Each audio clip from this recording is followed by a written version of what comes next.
One of the last bubbles that occurred in the United States was the real estate bubble. And I want to compare some of that, or just make light of how people's attitudes were when this was going on. Because I was involved in the construction industry, and I'm still pretty much involved in it indirectly. But if you would have told people back here in 2005 or 2006 that, yeah, well, it's been a bubble forever. It was a bubble back in 1995, 1996, they would say. And they would say, yeah, it's going to go down a little bit, but it's not going to go down that much. I do want to put out a word of caution, and this isn't really for like a million people or anything like that, but I see a lot of scams out there because people are pushing the physical silver and gold. I do agree. But there's going to come a time they're still going to be pushing it. The masses are going to be just still in on it. And if only a few people are going to be dumping it, and they're going to be saying, oh, you're an idiot, you're a traitor, or whatever. I mean, they're going to be whatever they're going to be doing. But you're looking at these residential properties values, what happened, and it peaked around the beginning of 2007. And people were saying, oh, it's not going to go down that much further. I don't even think this chart is exactly accurate, because I think it declined even a lot more than this 2008 low. And this comes from J.P. Morgan's. It was basically an article about various things, but it's a very good chart, good around reference of where residential property was. But people were telling people to buy here, buy here, buy here, and this is what's going to happen in the gold and silver market. I'm not buying that much more now. I buy some here and there. That's all I do. I'm holding. I know this stuff's going to go up to at least several $100s an ounce, at least a couple $100 an ounce, easy. I think 500 or more. That's what I think. But I know there's a lot of people up there, and they remind me of the same type of people that were in the real estate market. I'll tell you your house is going to be, it was 220,000. They'll say, oh, it's going to be 300,000. Oh, it's going to be 500,000. Now, but you know what? That's what causes people to buy. Expectation that the value is going to go up. So you need people like that pumping up the silver and gold price. That they're going to go. Gold's going to go to $20,000 an ounce. Silver's going to go to like $1,500 an ounce or whatever.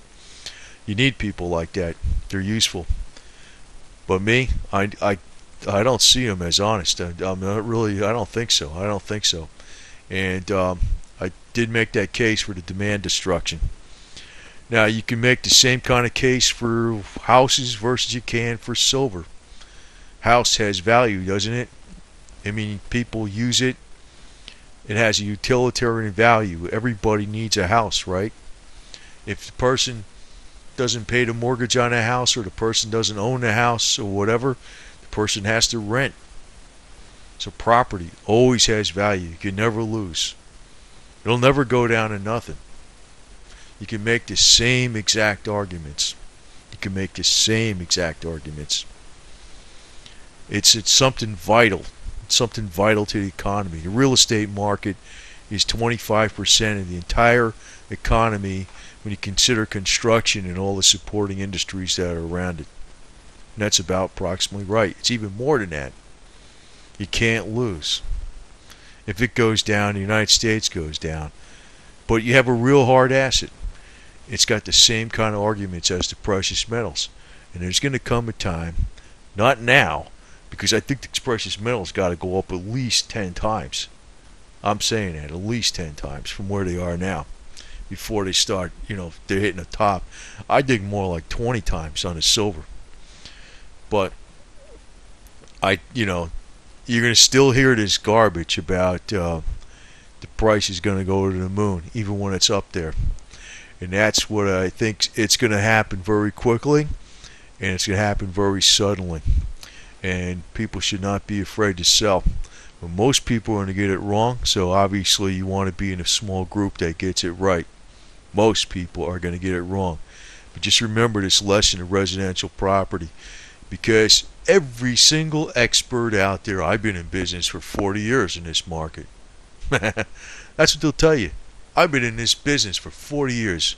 I know this business better than anybody.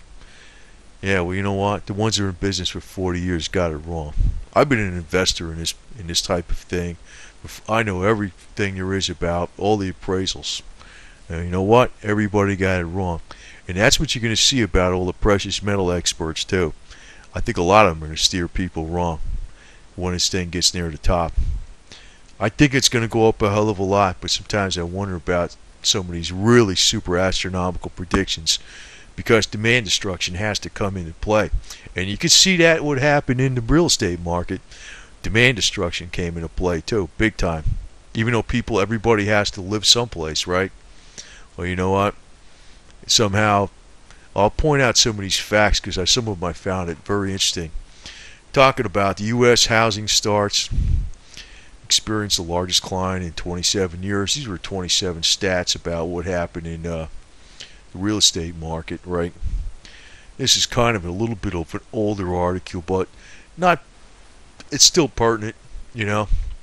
It's in the state of Arizona, approximately 16% of all homes are now sitting vacant. So, you know, why is that? Why is that? I mean, you would think that with a number of people out there that need houses or whatever, like need shelter or whatever's going on in the economy, that these homes going to be sold or used in some respect. According to the U.S. Census Bureau, 18% of all the homes in the state of Florida are sitting vacant. I know there's a lot. And the number is 63% or larger than it was 10 years ago. So I just want to point out, you know, you talk about people think they're going to hold silver, and when it hits this super high top, they think it's going to stay there. You're wrong. You're wrong. And you know what? I guess that's the way it's got to be. Only a few percent of the people are going to have it correct. And you know, all these people in the real estate market, they were in there for decades and decades and decades, and they thought they knew. You know, it's not going to go down that much. There's going to be a pullback. You know what? Not one single one of them had it right. None of them. None of them. And they conned a lot of people too. You know, that's what goes on. And I think a lot of people are going to get conned with the precious metals at one point in time. Not right now. I'll make it clear. Not right now. But at one point in time, people are going to get really conned with the precious metals. And you know, they're coming after people legally because they sold them houses at high prices they couldn't afford and all this kind of garbage. Well, I don't know what they're going to do with the precious metals. I mean, that's going to be kind of interesting when it comes time to get out of this market of precious metals. And I think it's probably going to be a little sooner than some people think. We're going to see some serious downgrades in debt. Not only besides in Europe. This is the first round in Europe. It's going to happen in the United States. Well, what's going to happen, you know, in a year after 2012? What's going to happen? And I think when they default on the actual debt in the United States, that's going to be the end game right there. That's going to be when the precious metals go through the roof. And I would think they might default maybe in 2013. I don't think it's going to be way off. Because what's going to happen, I think, is this war with Iran is going to be the final thing that breaks the budget and causes the oil prices simultaneously to go up, which breaks the economy, which is going to cause a lot less tax revenues to come into their pockets or whatever, their coffers. So I think the debt default probably will come in 2013. Just, I don't know for sure. You know, I'm taking a guess, but so are the experts. The experts take a guess. But they seem to put it off to like 2018 or something like that. I don't think it's going to be that far away. I think it's going to be a lot closer. And as things become to unravel, the precious metal is going to go super high. But I would not be afraid to take cash at that time. I would not be afraid to take cash. Then all the experts are going to tell you just like the same kind of deal with this real estate market. It's never, hold on, it's never going to go down that much. And you got to remember, real estate has at least as much utilitarian value as silver. Actually, it has more, because silver does not generate rents. Real estate does. Real estate has, it could be leasing, it could be home rentals or whatever, it could be leasing of storage space, parking. You know, you can have parking for real estate. You could be agricultural land. A lot of different things. You can have, you know, there's a lot of different arrangements that go on where you can own the land and somebody maybe owns the building, you know, on the land. Silver doesn't do that. So silver is going to lose its luster at one point in time. I know it's an industrial metal, but you know, you could say, you can argue a lot more for real estate than you actually could for silver. So it may be smart. I personally would. I'm going to watch careful, and I'm telling you right now, just I know people don't like hearing that. You know, some people do and some people don't. But I think the majority of the silver crowd, as far as the majority of who's into silver, does not want to hear that silver's not going to go to $1,000 an ounce in real dollars and stay there. It's not. And it's going to do something like this, or probably more radical, because it's silver. Silver's like one of the most volatile things on the face of the planet, as far as you know, fixing a price to it. So word to the wise: don't hold the metal too long. Don't hold it too long. And I would think the peak is going to come whenever the United States defaults on the debt. I think that's when it's going to come. So there's going to be some serious crazy things going on at that time, and people are going to be afraid to take the cash because they're going to think it's going to go to zero. And that's why the silver is going to be so high. That's where you're going to have Bill. Maybe, in my case, I'll probably take the cash. But I think the reason it's going to go so high is because people are going to be afraid of that cash. And all the silver bugs are going to be telling you, hold on, hold on, hold on. And you know what? They're going to be wrong. They're going to be wrong. It's going to have a hard pullback.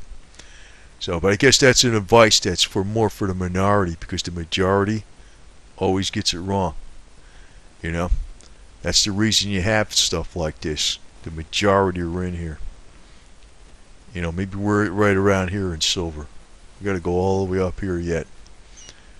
But I think it's not going to take that long, because I think we're coming up to that point, that year, when it's going to go up 6, 7, or 8 times in a year. That's when you got to be, and that's going to be because people are scared of the US dollar, and most people who have silver are going to be afraid of cashing it in, and they're not going to do it, and that's when they're going to blow it.